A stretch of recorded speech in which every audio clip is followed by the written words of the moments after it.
I love wiffle ball. No other way to explain it. Just something about the game, the feel of the grass, smacking that ball all over the field, making plays, diving head first, whatever it takes to get the job done. That's what wiffle ball means to me. Striking out grown men, watching their knees buckle on a called third strike. Sit out, bud. And then, of course, the home runs, the base hits, the big home runs at the big moments. That's a whiff of greatness. Join us all season long for the Joe Aguirre story, a CMG podcast.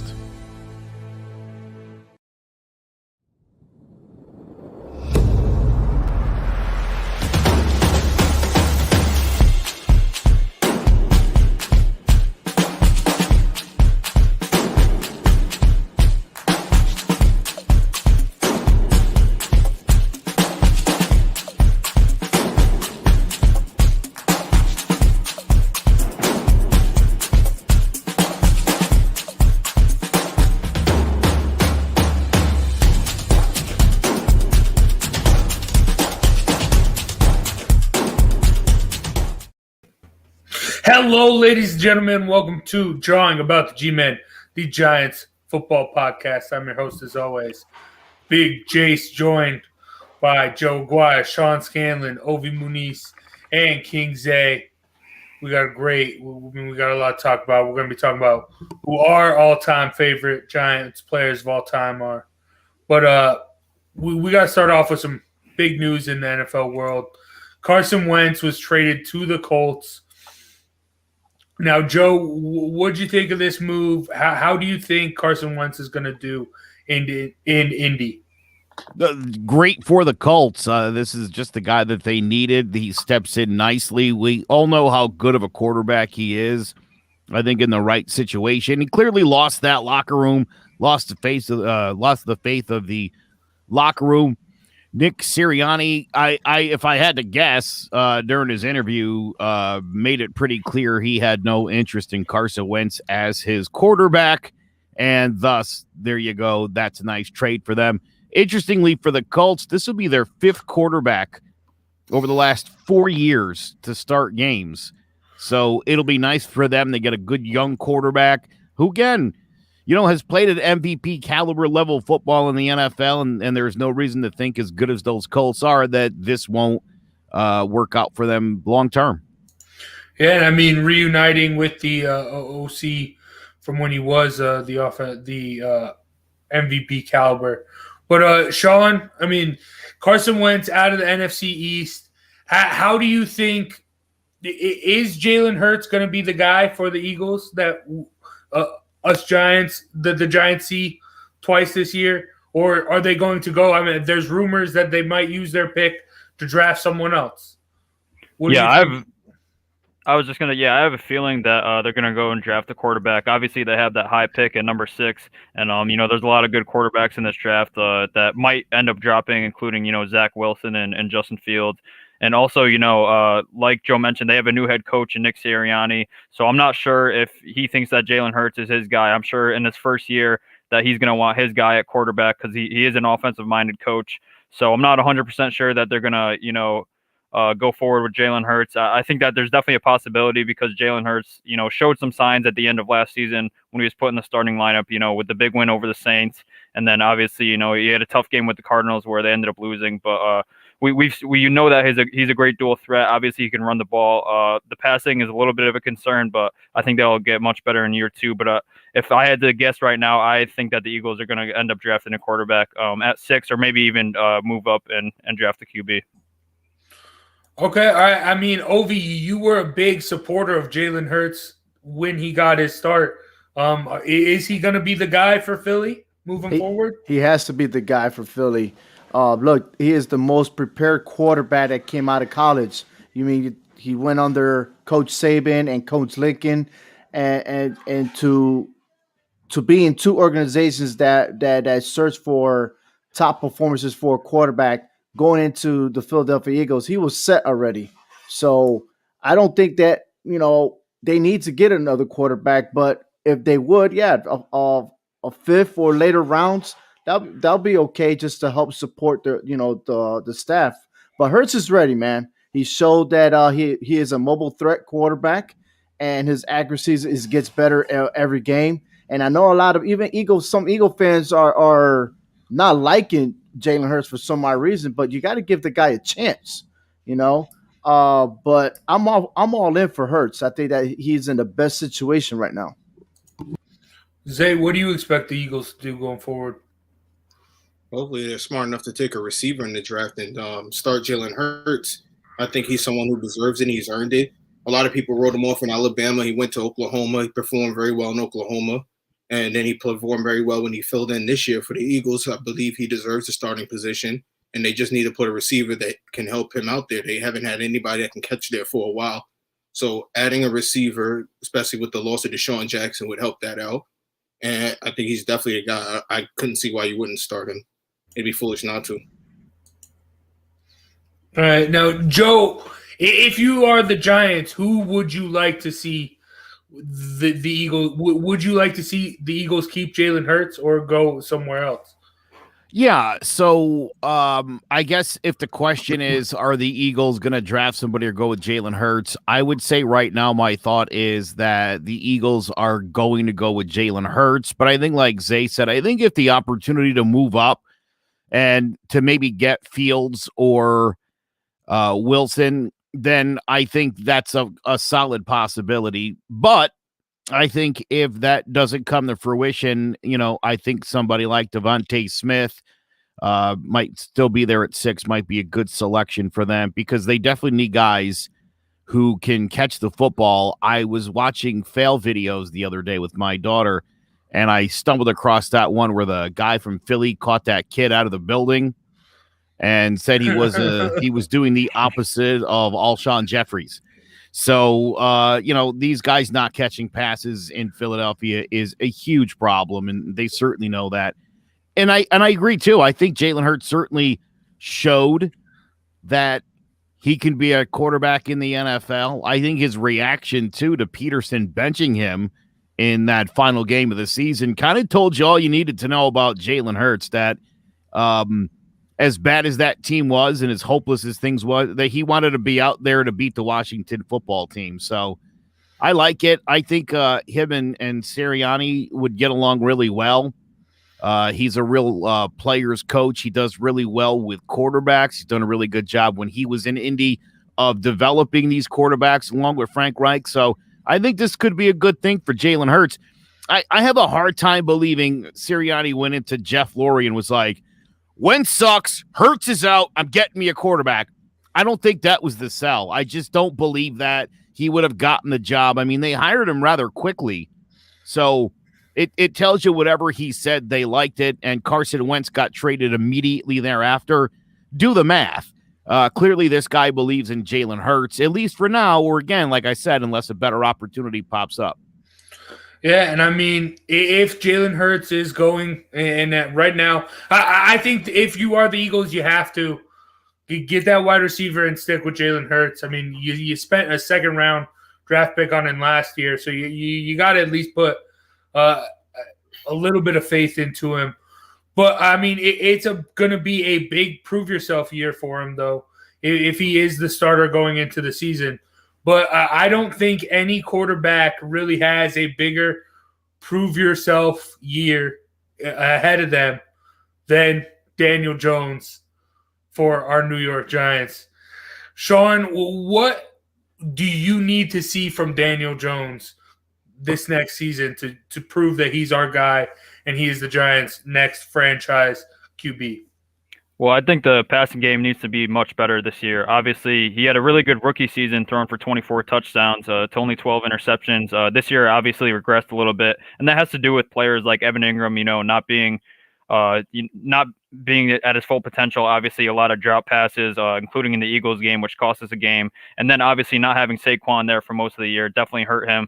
So I think he needs to continue to improve in the passing game, and down the stretch, he was starting to really improve upon protecting the ball, which obviously to the first year and a half was a huge problem, especially with the fumbles in the pocket and holding on to the ball too long and some just dumb interceptions. But, at the end of last season, I think we started to see that, him protecting the ball started to get a lot better. So I think we definitely need to see continued improvement upon that.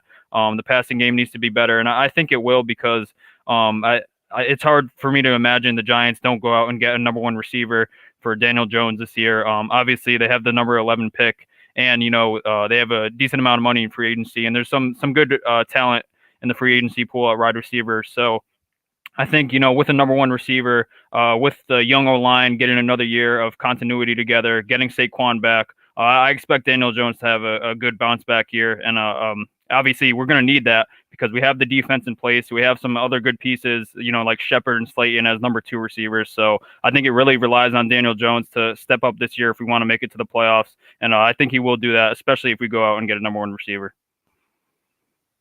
Yeah, I mean, there's a lot that has to be done in the draft and free agency. Ovi, what are your expectations for Daniel Jones going into this next season? I mean, obviously a big target back in Barkley.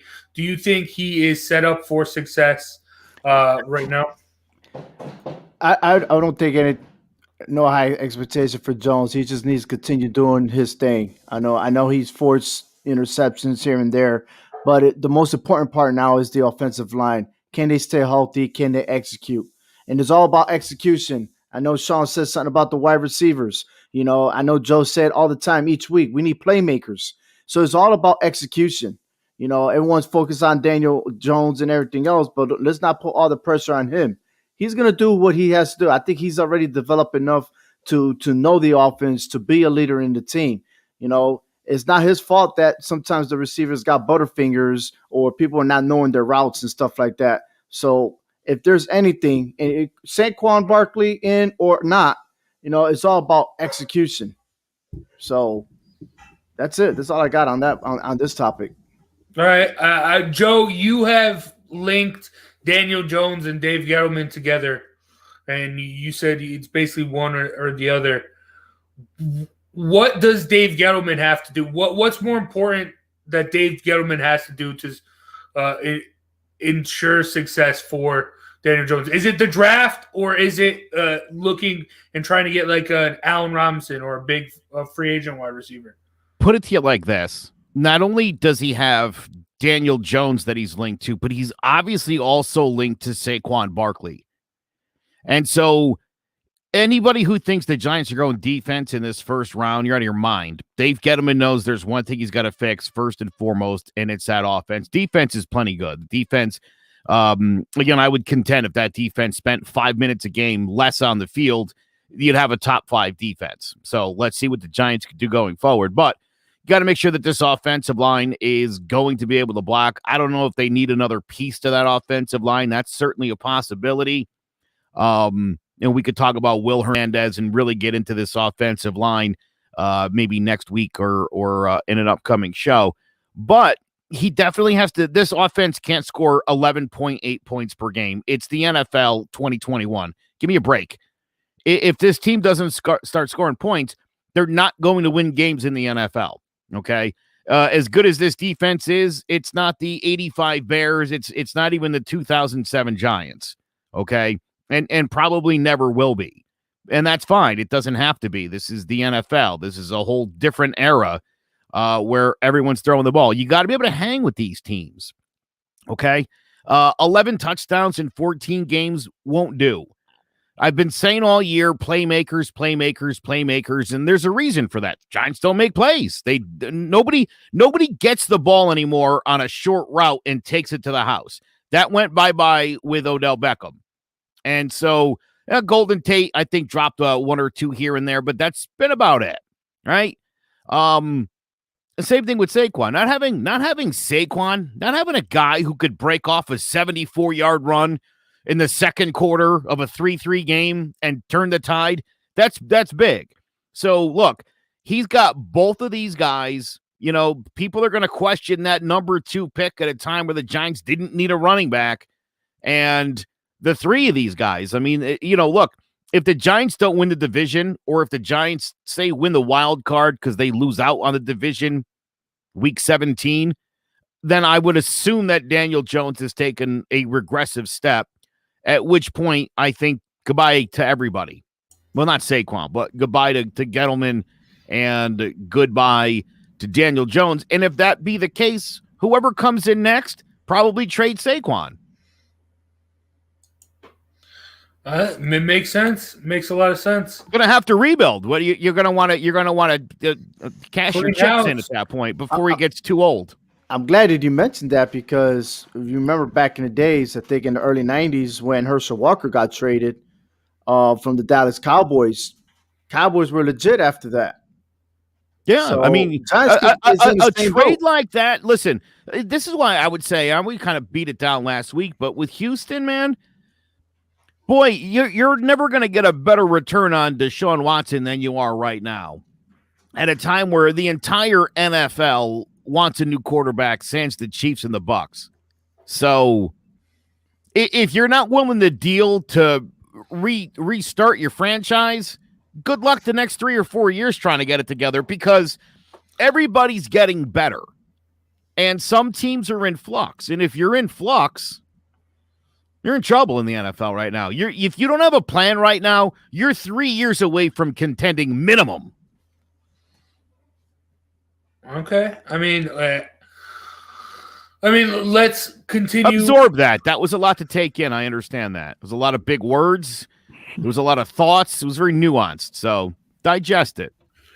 All right. And I have. I mean, and speaking of teams that don't really have a direction in the way they're going as far as the quarterback situation is, and the name situation is Washington. I mean, who are they going to continue with Alex Smith? Are they going to get someone in the draft? And they did. They showed how a defense can take you to the playoffs in this division. They got there and they competed as much as they could with the Bucks. But Sean, what do you expect for who will be under center for Washington?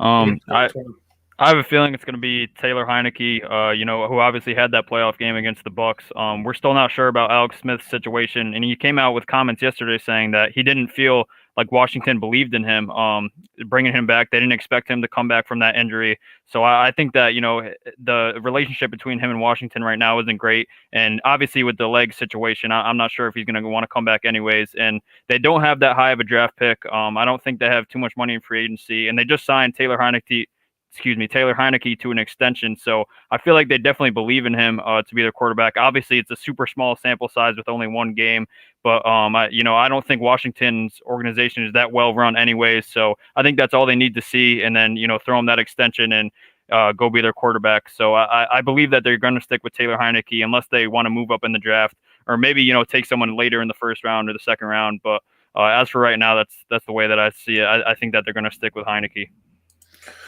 Zay, do you see any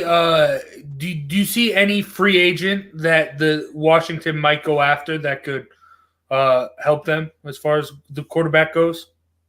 Not as far as a free agent, but I do believe they should make a trade for Sam Darnold. I believe a fresh start for Sam Darnold would be great. I believe Ron Rivera doesn't really want to restart with any rookie quarterbacks right now. He's had enough of that. He's got rid of he's got rid of a rookie quarterback this year. So I'm pretty sure he doesn't want to restart again. So Sam Darnold is a perfect person to go get. He's somebody who has experience in this league. He understands how to run an offense, and he understands how to be a quarterback that they don't have to worry about off the field, since that team can't seem to stay out of trouble outside of in headlines outside of the football field. So I think Sam Darnold probably is the perfect fit for them. And it probably wouldn't even cost them much, since the Jets are looking to restart in the first place. All right, I like that. Ovi, you've talked a lot and you've said a lot of praise about Ron Rivera in the past. Who do you think is the best fit for him to come lead this offense? I don't think anyone's the best fit, man. If you got a team that don't have a motto, what's a Washington football team? What is that? Can somebody explain to me what that is?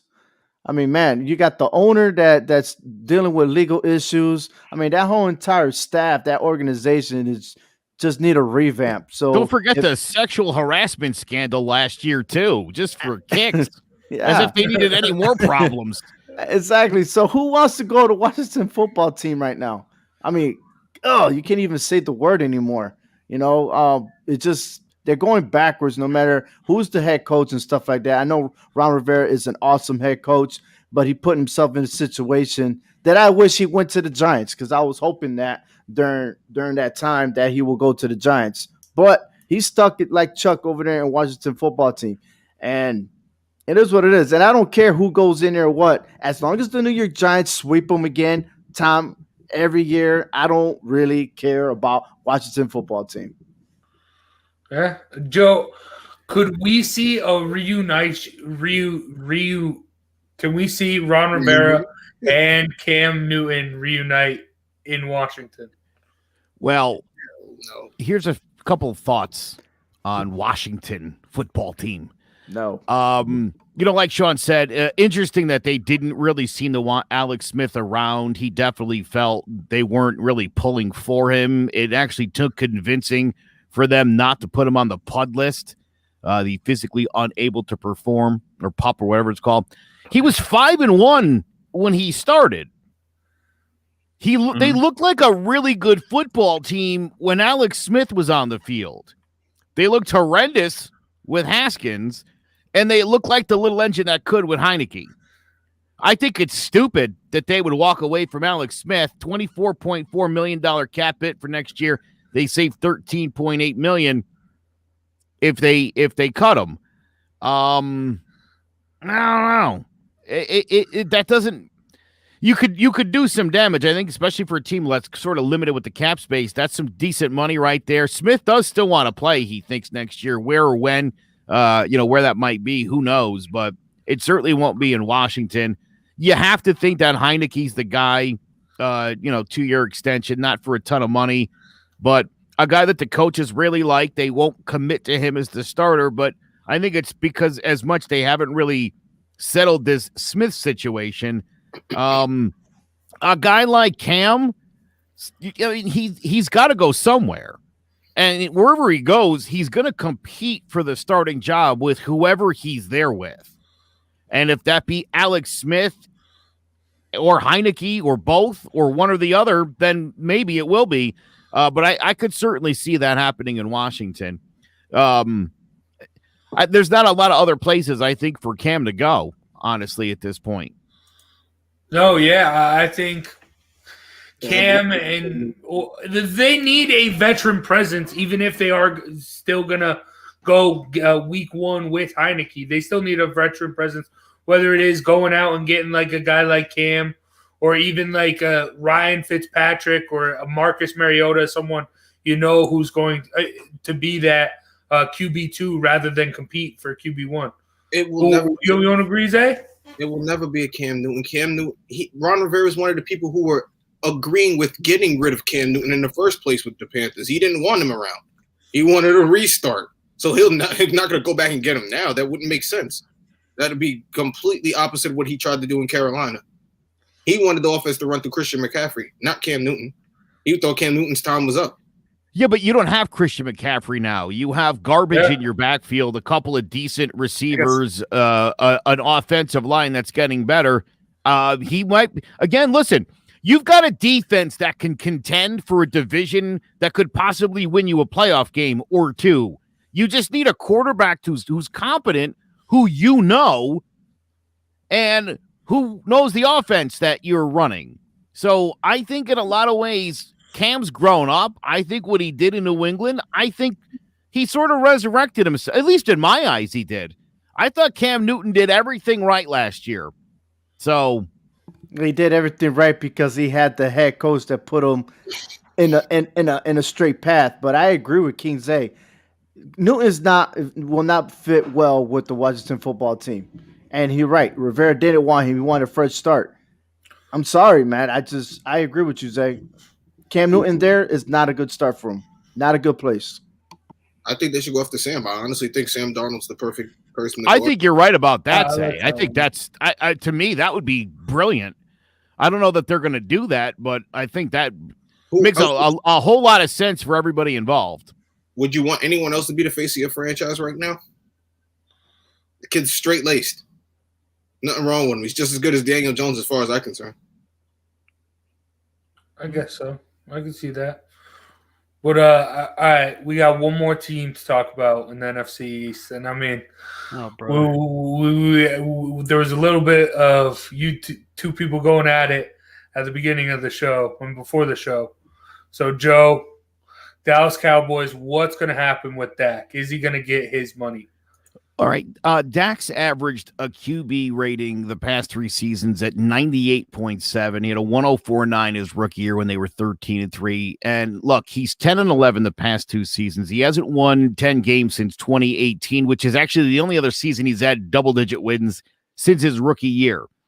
30 touchdowns and 11 picks in 2019. So, again, playing top of his game. He had 371.2 yards per game, 9 touchdowns into 5 games before he went out. The numbers speak for themselves. Andy Dalton, mind you, a 3-time Pro Bowler who took the Bengals to the postseason 4 times. With all those same weapons Dak had, averaged 197.3 yards per game, 14 touchdowns in 9 games.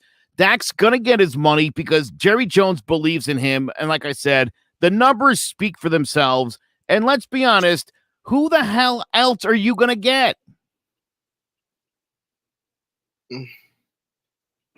Yeah, Ovi, what do you think on this whole Dallas situation? The Dallas Cowboys had a chance to be in first place for the last 4 or 5 years, and the biggest problem is their discipline.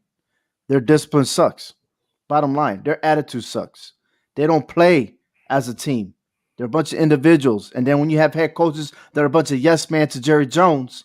Of course, look what Jerry Jones has been recruiting, getting all these players that are troubled outside the NFL, and you put them all these egos and everything else. It's not going to work.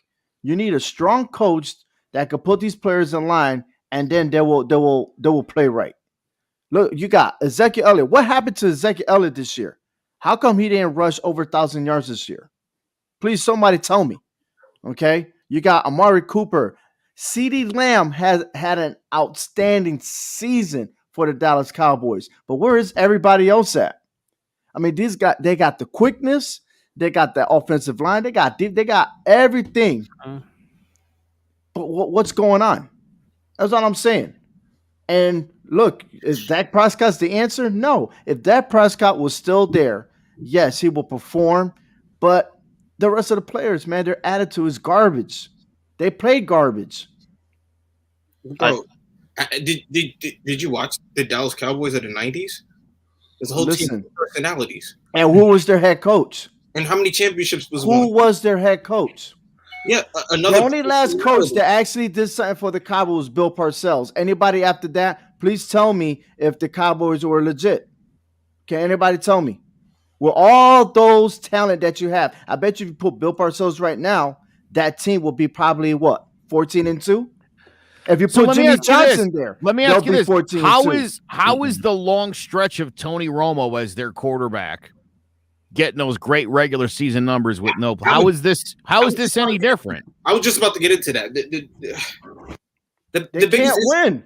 No, he's their quarterback. Dak is the biggest issue is a couple of years ago they had to pick between Ezekiel Elliott and Dak Prescott on who to give the money, and they gave the money to the wrong person. Ezekiel Elliott has not maintained fit. You're right. He has not stayed in shape. He has not maintained any. He has not lived up to any part of his contract. And why is not he in shape? The coaches. No one's putting their ass into it. That's not the coach's fault. It's a lot. Okay, if it's not the coach, then who? You can't. You mean to tell me it's on Ezekiel Elliott? That's in the offseason. You have to. It's your responsibility. Yeah, he can still eat salad in the offseason. Yeah.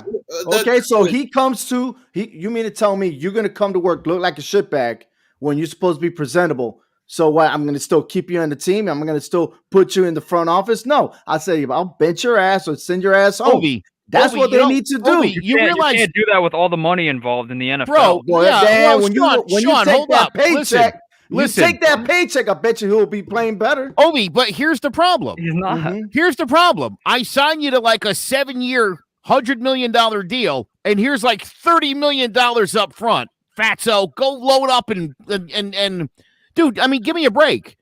You give a young guy 25 years old all that money up front, guarantee, here you go, take your dough. What do you think's gonna happen? I'm sorry, but if I'm in an organization that's spending $100 million and stuff like that for just to show up and play, get out of here. They should write better contracts then. You want to put in like some weight right. stipulation or something? Do that. You can't blame the contract on the player. The player has to maintain his contract agreement. That's the idea of a contract. It's an agreement that you will hold up your end by staying in shape and going out there and perforing on the field. So that's the idea of the contract. You can't blame the goes back what I said. They don't got no discipline. Plain and simple. That's on the players. It has nothing to do with the players don't got discipline, man. Absolutely nothing to do with it. You see it all the time. Okay. All right. Hold up. You ready? Obi, you ready? What is discipline? Can anybody in here tell me what discipline is? No, let me explain it. I'll tell you exactly what happened. And you just said it. They had two people they needed to pay. The quarterback and the running back. And they gave the money to the running back, who thought, I'm the most important guy in the team. He doesn't manage it. Big mistake. Big mistake, because those guys are so replaceable, it's not even funny. Even the Ezekiel Elliott's and the Alvin Kamara's of the world, you could be replaced in this league with a guy who's like a 5th-round pick. Let's be honest. They'll get the job done, and sometimes they'll outperform you. Dallas made a huge mistake in not giving him the money when they should have. Now he wants more. And now they know he deserves even more than what he's asking for. So, of course, he's going to get the money. I don't think he's going to. I honestly don't. I'm not thinking because he's not Jerry Jones's guy. I honestly think Jerry Jones did not want him. I think if Jerry Jones wanted to pay him, he would have paid him already, because he paid Tony Romo with only one playoff performance. That's one true. win with all those years. It's the fact he will move on before he pays Dak Prescott. I honestly feel, and he will use this injury as his excuse. What it all comes down to is Jerry Jones is an idiot, and I mean we've seen it for 20 plus years now. That's the reason why after that dynasty he got rid of Jimmy Johnson, because he felt threatened by him. He wanted to be the face of the Cowboys, and he didn't want somebody else to be the face of the Cowboys. Ever since, they've been a trash organization. Like you guys have said, he paid the wrong guy in Zeke Elliott when he should have paid Dak, and we all saw it last year when Andy Dalton was out there. They're not the same team. They had all the weapons. Obviously the O-line was a little bit hurt, but still, it's all on Jerry Jones. He gives out terrible contracts. He thinks he's the face of the franchise when he should put it on the players, and that's why they're such a bad run organization. I don't think that he's going to end up paying Dak, and it's going to be another problem for this team, and it's just going to continue to happen. That's who the Cowboys are. So it all comes down to Jerry Jones, and I think that obviously Dak deserves to get paid. He's shown that he's done nothing but win since he's been with the Cowboys. Obviously, the playoff success hasn't been there, but I think it all comes down to Jerry. He's run this team right into the ground, and I think this just continues to show that. I want to say one thing, and I think there's a little bit confusion here. Discipline comes a long way. Performance, it's big.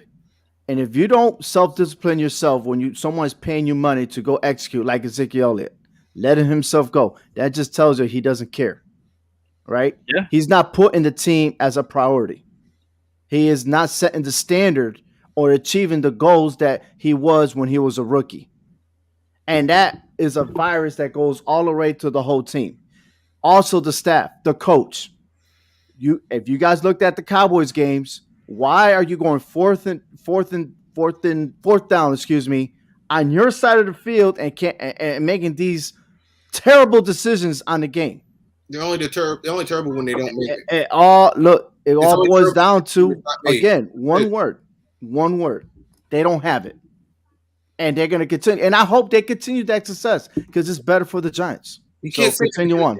If they convert those 4th down, then the coach is a genius. That's just how the way the sports work. You're going to go 4th down in your own 20-yard line? Come on, man. If he converts it, then he's a genius. Come on, we're not playing Madden football. That's how it works. That's how it always No, it doesn't work like that. All right, listen, let's talk about Jerry Jones for a minute. Since Jerry Jones took over as the owner, first things first was to get rid of Tom Landry. He brings in Jimmy Johnson, right? things worked out really well there. Barry Switzer, Chan Gailey, Dave Campo, that takes you from 94 to 2002. Nothing good happened there, right? Then he decided he needed to bring in a real coach. He went with Bill Parcells. That only lasted 3 seasons. Wade Phillips, a big coach, but not a big personality like Bill. You understand? He didn't like that. Jerry doesn't like that. Jason Garrett was perfect because he was like an idiot. He just sort of, whatever Jerry wanted, Garrett did. It was a great situation. You're exactly right. This Jerry Jones wants to be the coach. Mm-hmm. And he wants to get as close to the action as he can. I wish to God Mark Cuban was a Dallas Cowboys fan so he could buy that steaming pile of dog shit and fix it. This is because I'll tell you what. I love Mark Cuban. As far as owners go, he's very vocal, he's very outspoken, but his guys are taken care of. People want to go to Dallas, even when Dallas sucks. Dallas can rebuild, and I'll go to Dallas because they know what they're going to get. A very hands-on owner who's doesn't have his hand up the coach's ass. And I tell you right now, nobody wants to play for that. That's not fun. Those guys cannot be enjoying that. Jerry Jones being on the sidelines during games, that needs to stop. That needs to be banned from football. No place for it. And it's not helping that. And I mean, look, I got a lot of friends that are Cowboys fans. Sad for them, but they hate this guy. And they know he's the problem. And the only person in Dallas who doesn't know Jerry Jones is the problem is Jerry Jones. Yep. Yes, sir. But, before we move on, Zay, Sean, you guys said they aren't going to give Dak the money. So who will be the starting quarterback week 1 for the Cowboys, Sean? I think they're going to franchise tag him again. I think that he will be the quarterback for this season. But it's going to be another huge salary hit. Obviously, when you get franchise tagged 2 years in a row, the number keeps going up. So it's going to be a huge hit on the cap. So I think they're going to franchise tag him. But then after that, I think Dak's either going to hold out, or if he does end up playing, he's definitely not coming back to Dallas the year after that, because I think that he does feel disrespected. I think that he's been the only reason for their success the past couple of years. Obviously, their defense is terrible. Like we've been talking about, Zeke has, fell off a cliff. So I think that, he feels disrespected. So I think, after this year, I think he will be on the tag. But after that, I think he's going to want to get out of here because he deserves the money that, he's going to end up getting. He does deserve it. Yes. But if I was the owner right now, and let's say that I was waiting for this moment to pay him, now I have to second guess myself. Is Dak ready to be the starting quarterback? Has he recovered from his injuries? We don't know that yet. And to Obi, I agree with you, Obi, on that. And I think he should pull the Le'Veon Bell. I think he should take the money. I'd sit out the year. I'd sit out the year, or I accept. Regardless, he's going to get paid if he accepts, right? I don't think Jerry's going to pay him, though. He should have opted out this year and let Andy Dalton be the starter for 16 games, and then they would have had to give him like $100 million a year because they would have seen what they saw those 9 games, but over the entire season, and it would have been a real eye opener. Look, if you opt out this year, you give yourself more time to recover. That's how I see it. That's true too. That way, you can make yourself either more available for other teams, and you look more desirable because now you're a year healthier, or you're back with Dallas a year healthier, and they finally give you your money you deserve. Wouldn't you love to see him sit out and Dalton starts and they go like 6-10? So they have like the 15th pick in the draft. It won't go that far. It won't go that far. It'd be like in no man's land rebuild. That would be great. They're going to pay Dak. They will do it. I mean, I think eventually Jerry's gonna. Yeah. What are they waiting for? He's waiting to see him now. He's waiting to make sure he can run around. They'll get an extension done with him before Jerry the start of the Jones season. said that is his man. He said that the other day that is his guy and he's going to pay him. So if that is your guy and you're going to pay him now. You're not worried about how he recovers. You're going to believe Jerry Jones? That's what insurance is for. I could say whatever to the media, that doesn't mean he's going to follow through. Pay your man. If he's your man, pay him now. You're not worried about going forward. He's already showing you what he can do. You're not worried about that. Here's the difference between Jerry Jones saying that's my guy, I'm going to give him his money, and the president of the Texans saying Deshaun Watson's our starting quarterback. He's a Texan for now. I mean, that's a pretty telling thing, that for now stuff. If Jerry says that's his guy, I think he's convinced enough that that's the guy. I mean, distance makes the heart grow fonder. I'm telling you. I think watching Andy Dalton run around last year, he was like, oh, my God, we really do need Dak. And I think especially, as you said, Zeke falling off a cliff. Come on. You need him more than ever now. Yeah, I don't think he wants to pay him, though, because Dak, like we said, has all the leverage right now, and it's going to be a huge number. And I don't think that Jerry Jones is going to be willing to pay up that money. So it would almost be worth franchise tagging him, letting him play another season, and actually hoping he actually plays poorly. Or I mean, the only reason I say is because like Zay is saying, why haven't they paid him already? I mean, they had all of last season to do it before they couldn't agree on anything, so they franchise tag him. They have all this time after this season ends, and obviously, they saw the product on the field last year. Obviously, I think that they're gonna want Dak Prescott back, but to this point, we haven't seen it. So I'm with Zay. I don't think that there's no signs of that. They want to keep him there. And obviously, I just don't think they're going to get an extension done. But he's also got the opportunity to opt out for COVID concerns. And he's golden, and he takes that money and he rides it in the next year.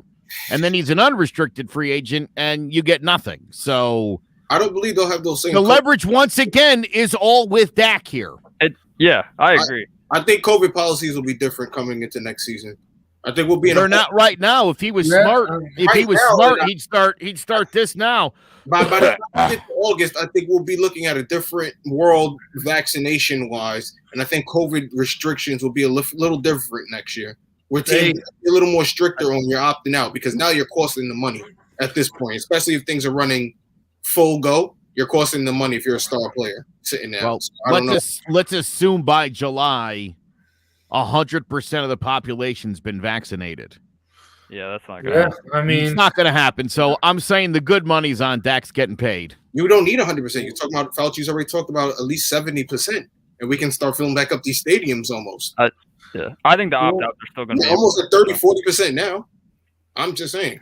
Right. Sean, do you see the union we'll just give up the opt-outs? Yeah, until someone someone claws it out of their dead palms, will you get that opt-out back, I didn't say they won't give it away. I just said it'll probably be rewritten because of how they are with money. I just think it'll be a little different. Well, if anybody connected to Dak is listening, tell him right now to opt out for health concerns for 2021 and get paid. Hey, we will see. Only time will tell. We can only speculate on what the future holds. But clearly, I'm the only guy on the panel here that likes Dak Prescott as a quarterback. That's pretty obvious. What? Doing the Giants healthy. Just hate the Cowboys and don't want them to have Zach? I just explained that I think Dak Prescott is the only reason for their success over the past couple of years. I just don't think Jerry Jones is going to pay him because I don't know why he hasn't done it to this point. I'm just super confused as to why he hasn't done it. So I agree that Dak is the only reason for their success. I just don't, like I've been saying, I just don't see it happening. I run out of options with Sean too, and I'm trying my best not to play the race card, but I don't know. Say what you got to say. I mean, because he's black. I would say go right ahead and play it because it's on my mind. It's been historically shown that the NFL, they don't appreciate the African American quarterback as much as they do the white quarterback. And maybe Jerry Jones, who is from an older thinking of the white race, he maybe still feels that a black quarterback is incompetent to a white quarterback. Maybe he's just good enough for now. And, maybe he just – because he had no problem, like I said, giving Tony Romo that money, and Tony Romo did not perform. You can't name sure. Zay, doesn't that explain why every year he makes an excuse for we'll see after next year. He's got to get a little better and a little better and a little better, and then maybe I'll give it to him. Yeah. Whereas if this was the white guy, he'd have got this like 3 years ago. The Chiefs wasted no time with Pat Mahomes. None at all. And he's an African-American quarterback. So Very that's different family runs that. Yeah, I completely understand that, but they wasted no time getting that deal done. They saw he deserved the money. They gave him the money. Dak has proven he deserved the money. Why has he gotten it? I mean, we will see if he does. I mean, or if he doesn't, only time will tell. And we're just looking ahead at the future. But when we get back from this short break from Clovercrest Media, we will take a look at the past. Looking for a casual baseball podcast to listen to? Well, Baseball with the Bard, presented by Clovercrest Media, has just what you're looking for. Tyler Bard and Noah Cross cover a wide range of happenings in the MLB and then dive into a deep focus on the Red Sox and Yankees. Join us every Sunday at 11 a.m. Eastern Standard Time for your weekly dose of Baseball with the Bard. All right. I mean, it wouldn't be John about the G-Men if we didn't go in depth about the Giants. And the question this week is, who is your favorite Giant of all time? Sean, start us off. Who is your favorite Giant of all time? Yeah, I'm glad I'm going first because I'm sure this name, or maybe it won't, but I'm sure it'll definitely come up. But I have to go with my guy, Eli Manning, the only quarterback that I've ever known before Daniel Jones. I mean, growing up, that's the only quarterback that I literally grew up with. And I mean, I think, one of the most clutch quarterbacks of all time. Obviously, the two Super Bowl runs were amazing, especially in 2011. He has the most passing yards of all time for a single postseason, and then 9-1 touchdown to interception ratio on top of the defense that he had to go and play against. So I think all of that, and then the Iron Man streak. Obviously never missing a start. He's just tough as nails. He never missed a game. He never complained. Even if he was injured, you would never know because he would just go out every Sunday and do his job. And if it weren't for that idiot Ben McAdoo, the streak would be a little bit longer, benching him for that Raiders game. And then, on top of that, I just think that I think he is the greatest Giants QB of all time. Just so many great memories. And even, in the last couple of years, when the Giants were having that much success, not making the playoffs, I still loved watching Eli go every Sunday and battle. I just think, so highly of him. And then on top of that, not just what he did in the field, but outside in the media, just such a humble guy, so down to earth, never talked down on his teammates or his coaching staff. He always took accountability upon himself. So I just think he's a class act, one of the most humble players I've ever seen. And, the quarterback that I grew up with my whole life. So it was definitely a weird transition when Daniel Jones was announced the starter week 3. Last season, but because I was definitely sad because I grew up with all the memories of Eli Manning. So it's tough to say that it's not Eli Manning. There's a couple other names out there, but Eli is definitely at the top and my favorite Giant of all time. All right, Zay, who you got?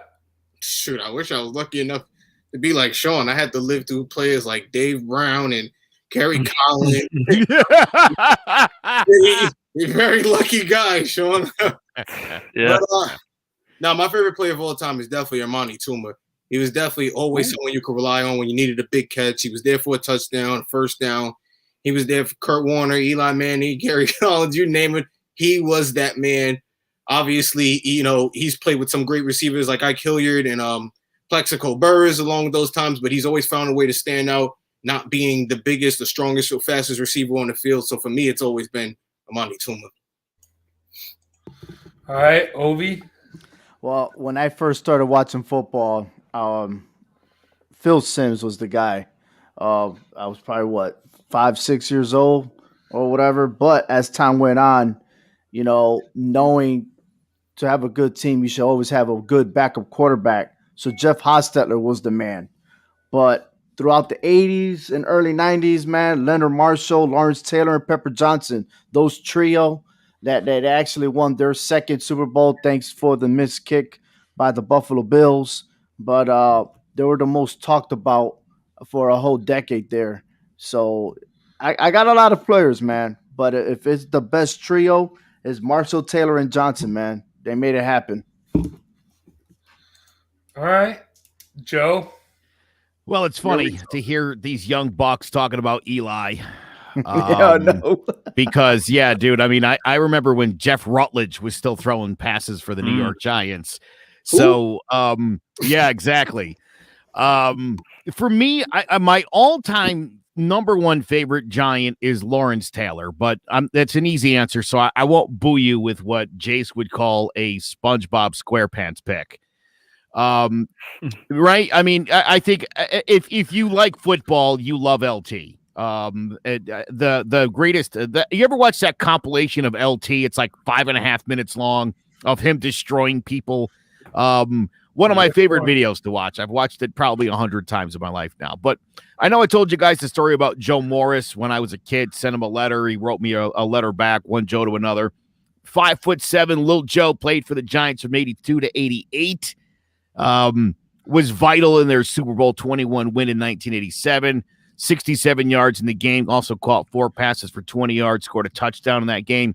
And I don't know if you guys know this. Joe Morris still holds 19 Giants franchise records, including the single-season rushing touchdown record of 21 that was set in 1986. So the great, great Joe Morris, who I later in life had the pleasure of hosting an event with, and it was a dream come true.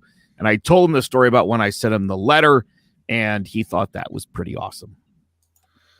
Awesome, Dave. So, hey, let me ask you this. Well, who is yours, Jace? Oh, thanks for asking, Obi. Bart Oates. No. It's gonna be some offensive lineman, right? Heineke. It would be Chris Snead, but no. When I first started playing football, when I was a little kid, I played defensive line, and there was one stud that when I was watching that stood out. The Hall of Famer, 7-time Pro Bowler, 4-time All-Pro, Super Bowl champ, 2001 AP Defensive Player of the Year, the Gap, Michael Strahan. I mean, that's why when I made the intro video, I put my Big Jace next to Michael Strahan because he's the man. I mean, look at what he's done outside of football with Good Morning America or Today. I don't know. I always get those shows mixed up. But being able to transcend sports and go into pop culture. But he was dominant, just a sack machine, being able to get to the quarterback and learning how to play football, watching him, learning how to play the defensive line. He was someone that I really, really aspired to be and aspired to be like. So he was just a man, and he will forever be my favorite Giant of all time. Can I tell you something? Every single Giant named, including Dave Brown, I have all of the rookie cards of every person mentioned, including Marshall and Banks and LT and Phil Simms. Damn. Not Jeff Rutledge, though. He's the only one. What about the Thunder and Lightning? You got Brandon Jacobs and Ahmad Bradshaw? Ooh. Come on. You kidding me? No, yeah. I don't. I'm not kidding. Meggett, Rodney Hampton, all of them. All of them. All right. There's not a Giants running back that's mattered in the last 30, 40 years that I don't have the rookie card of, buddy. Wayne Gallman? David Wilson? I do have David Wilson. I do not have Wayne Gallman. I don't consider Wayne Gallman special. Hey, the Wayne train. Come on. Sorry, I don't like Wayne Gallman. Wayne Gallman took the Giants closer to the playoffs than Saquon has. Hey, what about? I don't care. Ooh. I don't like him. I hate the way he runs. I also have a Tyrone Wheatley rookie card, but I hated him in the NFL. Did you get Ron Dane? Got him. Yeah. Yeah. How about this guy? How about Ovi Muniz? Did you get him too? I'd love an Ovi Muniz. All right, fair enough, man. He was squared away, man. He sounds like a flanker. Yeah. Yeah. Hell rung. All right. Thank you guys for joining me for John About the G-Men this week. Thank you guys for listening and watching. Just a reminder that Drawing About the G-Men is brought to you by Clovercrest Media Group. Make sure you go to clovercrestmedia.com to check out any of the variety of different podcasts, not just sports, a bunch of different stuff. I mean, and if you cannot find a podcast that you like, make your own. I mean, full service is $50 a month. I mean, unlimited hosting for $15 a month. So make sure you check that out. ClovercrestMedia.com for myself, Joe, Sean, Zay, and Ovi. Take care, and we will see you next time.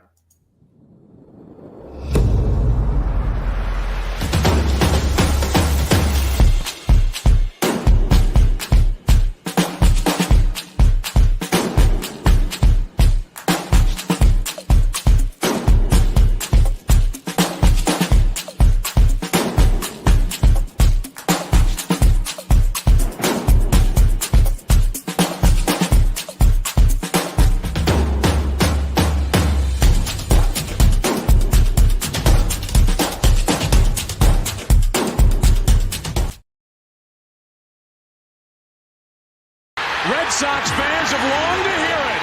The Boston Red Sox are world champions. Can you believe it?